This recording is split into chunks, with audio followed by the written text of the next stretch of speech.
lamang ang natala, kaya sa maitim na ulap kumabi. Nababadyang ulan sa langit, tila sinasambit ng kawayang lumalangit. Ni maya-maya nag-umpisa ng pumatak ang ulan. Dahan-dahan, palakas hanggang nagabi ang nakakapingin ka. Katahimikan ng gabing mapanglaw. Ikaw, oh ikaw ang nagpapahirap sa diwa ko. Ikaw ang napapaluha sa puso ko. Isang larawang nakangiti, ngunit may hatid na sakit at may dulot na panig.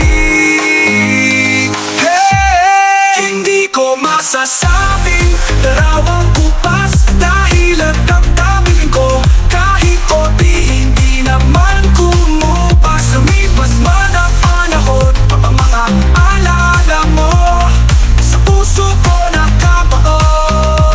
nakabaon na para bang kabahagi ng itong yaman. Yamashita, iniingatan na tila pagkatagal ni Maria Clara para mapisan ang lungkot at pangungulila.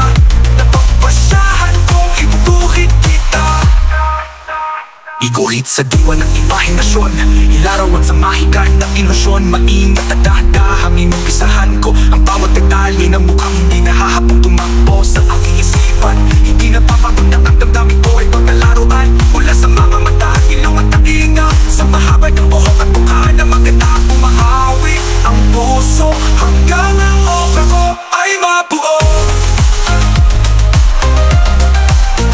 Kumakal sa mga mata ko ang mala, diwat ang kagandahan. Natapos ko rin siya kay ganda sa pakiramdam.